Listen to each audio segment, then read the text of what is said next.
Welcome to King Said So, Africa's one land, one language, one currency, one army on King Said So.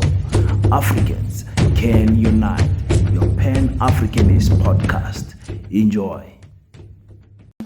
My name is Nhlanhla Mkhwanazi. Do you swear that the evidence you are going to give will be the truth, the whole truth, and nothing but the truth? If so, please raise your right hand and say, "So help me God." So help me God. Thank you, General. Peace in Pan-Africanism to all my African brothers and sisters from all around the world. Welcome back to King Said So. I'm your host, Kagiso Hlongwane, horses in Jevasono, and we're back at it again with another one. We are doing the Mlanga Commission, day one. Oh, finally.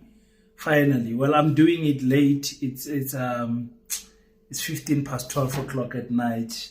You guys know I love recording at night. But anyways, because I'm busy during the day. So I was listening to the commission throughout the whole day on my earpiece. It disturbed my job so much. So I had to cut it out and come and catch the repeat at home, so to speak. And I had to then listen more.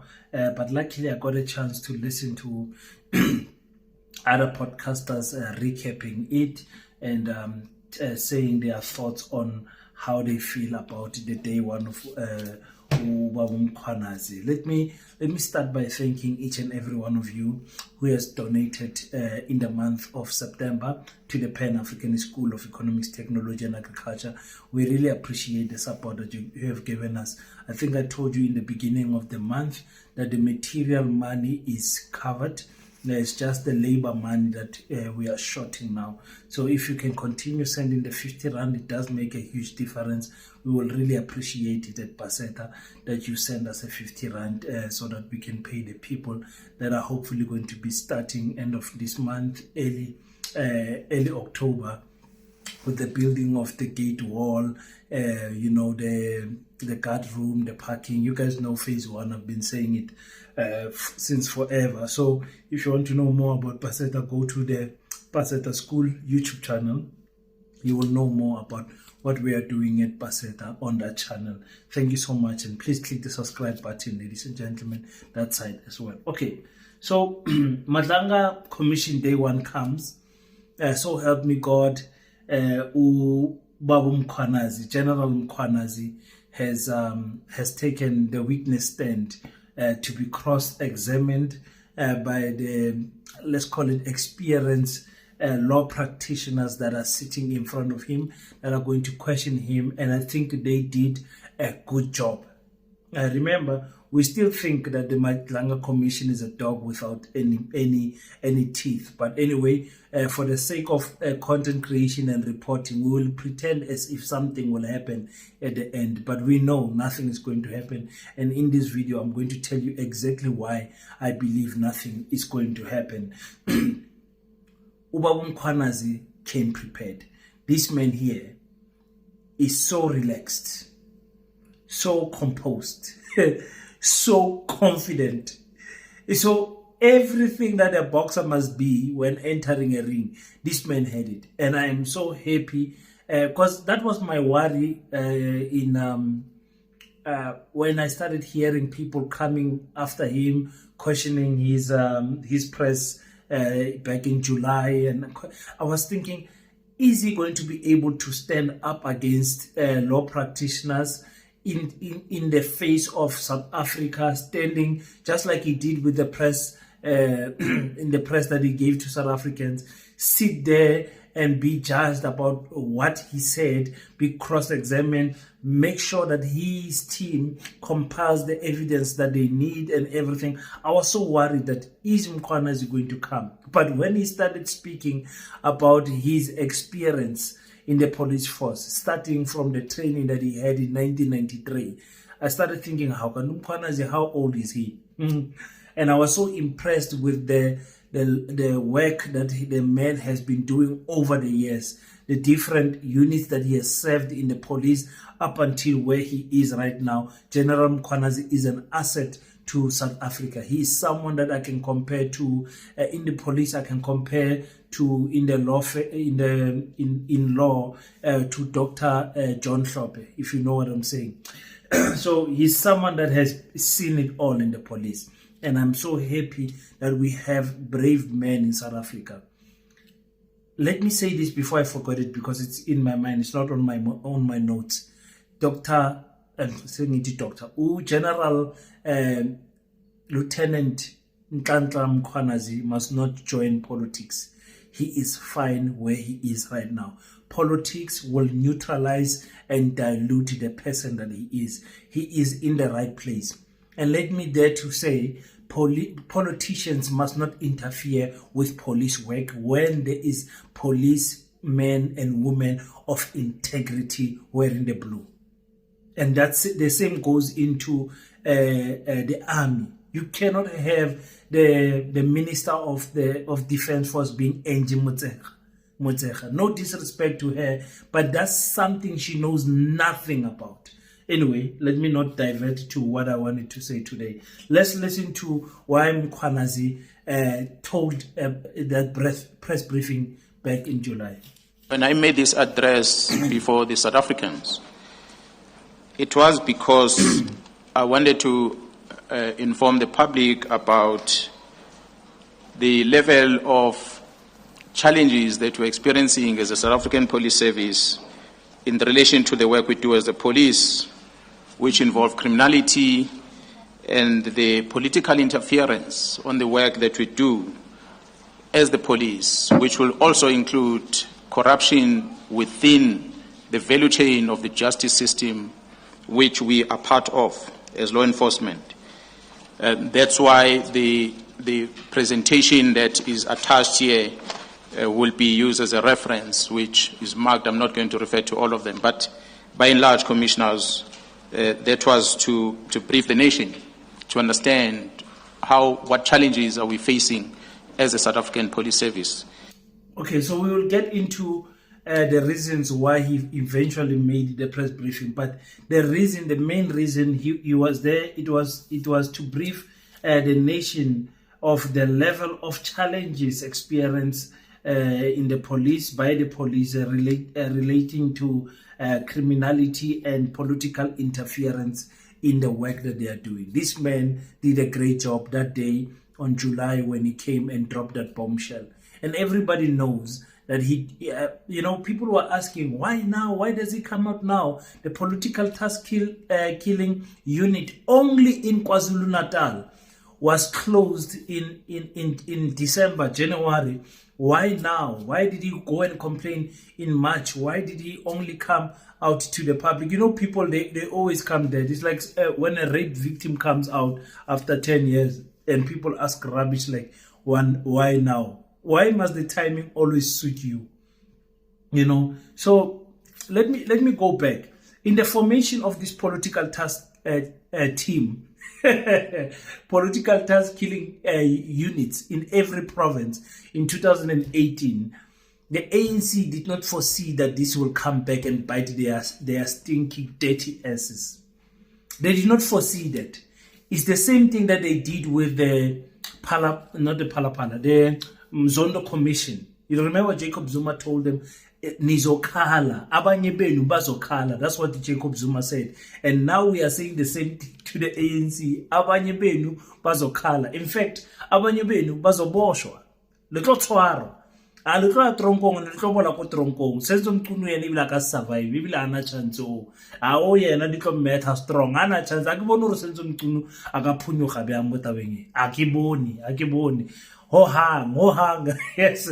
So in 2018, this task team was formed. The one in KwaZulu-Natal had 333 dockets that they opened. 333. That is 130 of them already convicted. Successful convictions. There are 130 something people that are in prison because of the team in KwaZulu-Natal. The team in KwaZulu-Natal was so good that they had to take some of the work of the other provinces like Eastern Cape, take extra work. They had to take extra work in terms of the traditional killings, because the traditional leaders are also killing themselves. We saw now with the Zuma situation, when the niece or the family member of the Zuma family killing his other family members.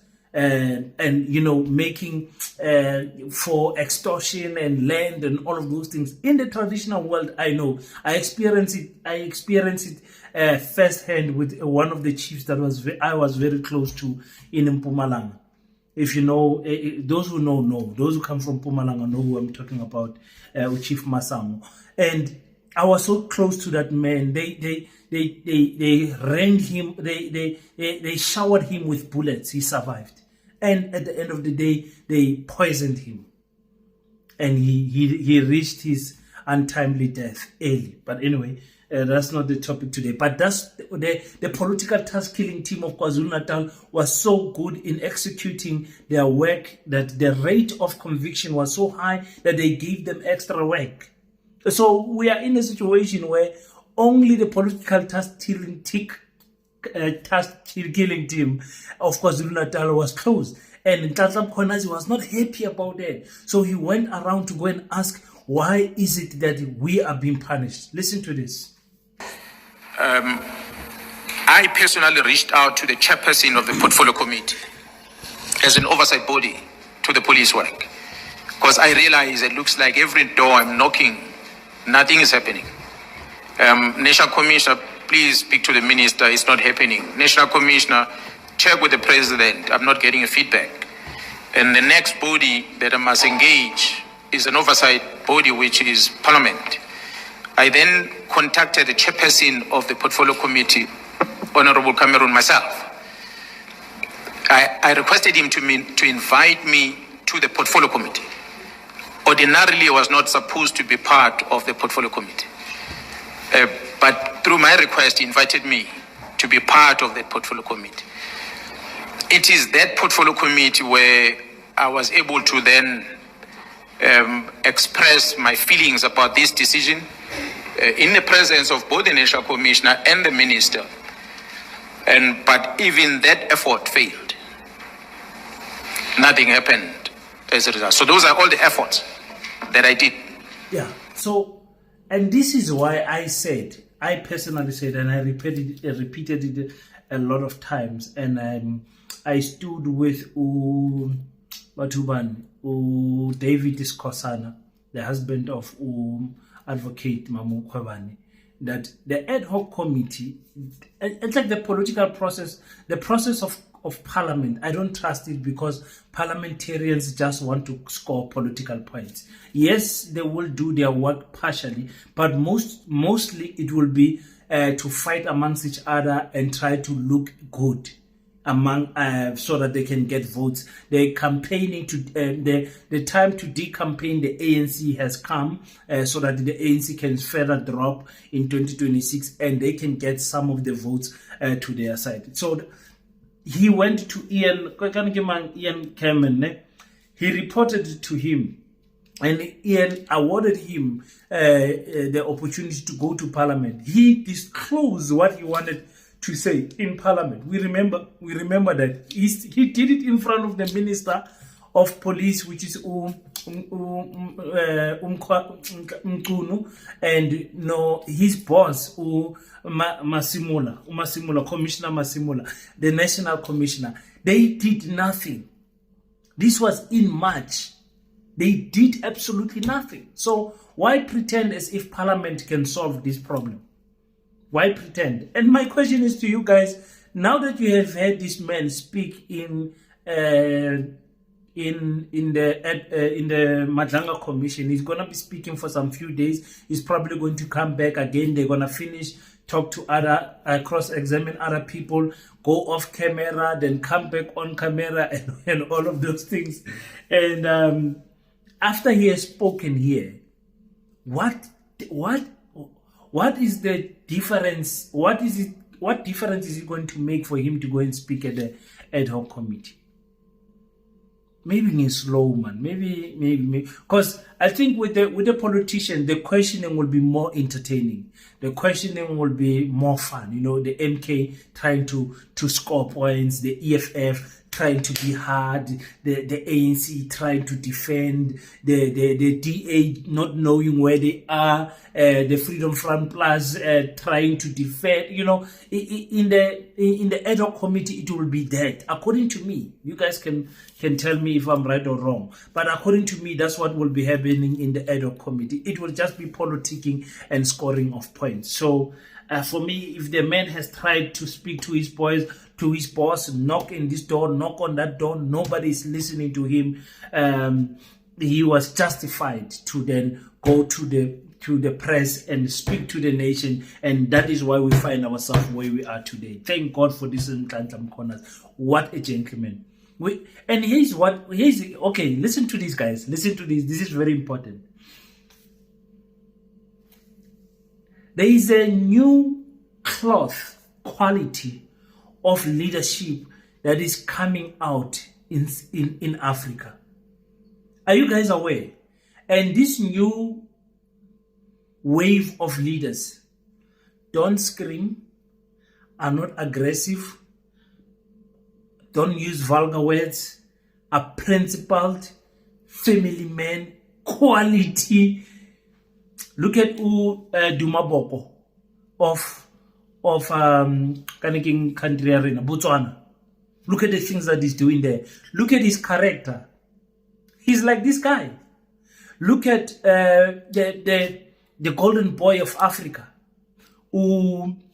Captain Ibrahim Traore. Look at the character. Have you ever seen Ibrahim Traore angry, shouting, doing something?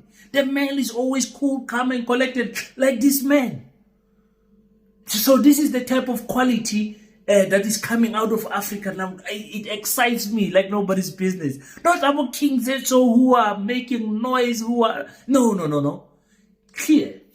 I will almost say like Dr. Caesar Mpofu Welch. I will put him there. I will put him in that class. I'll put him in that class. Quality leaders that you, after they spoke, you hear the point, you understand that you can't bully them, you understand that it's not someone you can run over, they are not scared of you, and you guys, the president of Senegal, the same thing, same quality with the prime minister, what's his name, the prime minister, oh my god, I forgot his name. I'll post him here. But he's a gem. He's just like Nhlanhla Mkhwanazi, just like Ibrahim Traore. The character. Yeah, man. So okay, now we are sitting in a situation where Cyril Ramaphosa's name is coming up. As the president, he has to answer. What did he do? Imagine if the president sits in this commission, just like Jacob Zuma said. The president, I'm telling you right now, will not be able to handle the heat of this seat. And they will try to do, if the Mlanga Commission is there to defend the ills of the ANC, they will try by all means not to get Cyril Ramaphosa here. Forget about 3 months. This thing cannot take 3 months. This thing cannot take 3 months. You guys are not going to conclude this by January. It's not going to happen. 6, 12 months at least. At least. That is what I'm looking at. That's where I'm looking at this thing to go. So Cyril Ramaphosa, he wants to escape. He wants to decampaign the ANC, make sure that the Democratic Alliance is in a good standing. Well, guess what?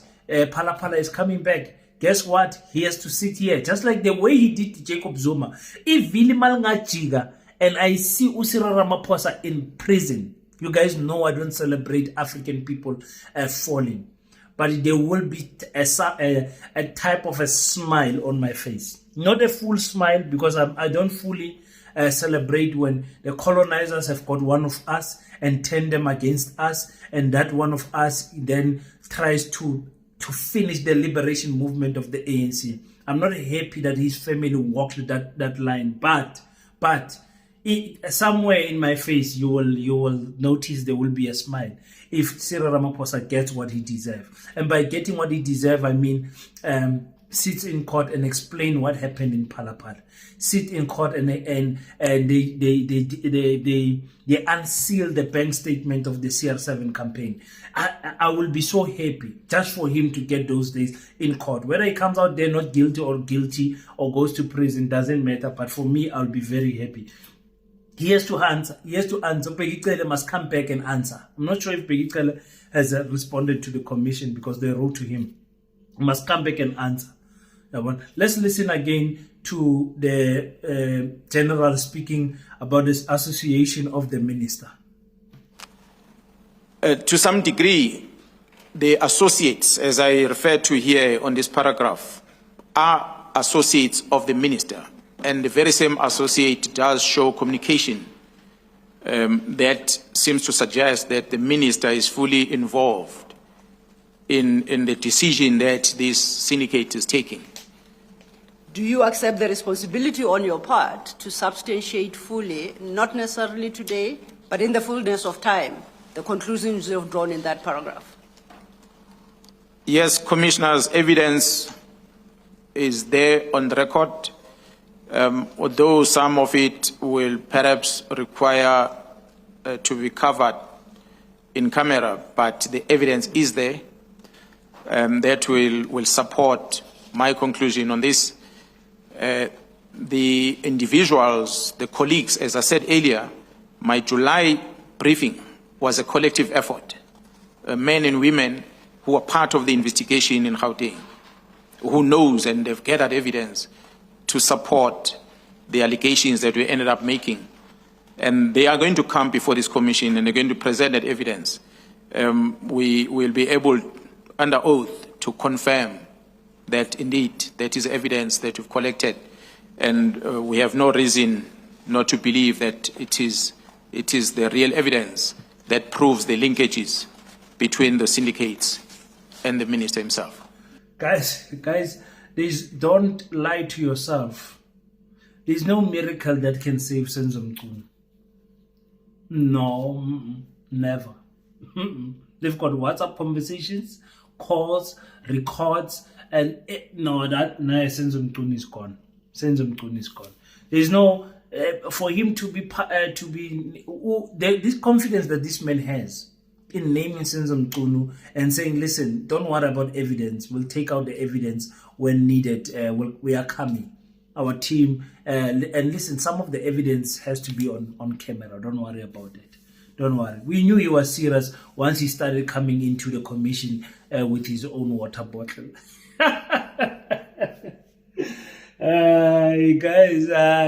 Guys.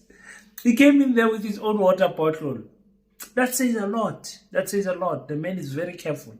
And I remember when I spoke to the EFF leader, Nhlanhla, the provincial chairperson of the EFF in the Northern Cape, when they went to go and have a meeting with the Orania team and Freedom Front Plus. And it was at a venue that I did not favor. I told him, don't even drink the water. He said, my brother, I'm not touching that thing. And I still owe you a report on the Orania report. It's not what I hoped for. That's why I'm taking long to report it, because you know how EFF people are so sensitive. When you report something that they don't agree with, they so much think that you are going against the EFF and all of those things. But I've got facts and everything that I've done so far in terms of the report, the research. It's factual. It's nothing. It's not opinionated. I'm Mkhwanazi on the EFF, but because we love the EFF, I'm holding the report back up until there's one more thing that I want to clarify, and then I'll come back. And also, I was hoping that I can have Shedrick Kaule in the podcast so that he can answer some of the questions, so that I don't have to say the things that I want to say, so that I can ask him, so that he says something and then I can respond. But anyways, I saw my favorite politician, Dr. Nhlanhla, was there in the mix, listening to Mlanga Commission unfolding. So that's something that is cool. So that for me, Senzo Mkhwanazi, I'm losing track of my thought, but anyway, Senzo Mkhwanazi is gone. It's gone. It's gone. So here's a takeaway. Let me do a round off for you guys. 2008, political task killing team has been formed in each province. Only the KwaZulu-Natal team that was working successfully with a high let's say conviction rate than the other provinces was closed down. So you know it's political. 333 dockets, 130 already convicted by the time the 121 dockets were taken to Pretoria, to Gauteng. When they came back, I think one more or two more arrests were made, and they are making progress. So there was something that they are trying to hide in those dockets that were taken, and I'm sure something is going to reveal itself very soon. And for Cyril Ramaphosa not to fire immediately Senzo Mkhwanazi, it shows me that he knew something as well. So nobody trusts Cyril Ramaphosa anymore after that shit statement that he said about the Democratic Alliance, where his biggest fanboy, Gayton McKenzie, even disagrees. If even Gayton McKenzie disagrees, then you must know something is wrong with you. So that is day one. Of course, we're gonna have day two. Sorry for this video. It looks like it's a little bit long. I'm enjoying myself because I'm so happy that Nhlanhla Mkhwanazi is finally having a time to express himself. Still, I don't have any faith in the commission, but we are listening because more information is coming out. And of course, as content creators, we are very happy to be reporting all of this each and every day. So let's see how day two is going to go. Hopefully, a little bit more of talking is going to come as the introductory processes are done now.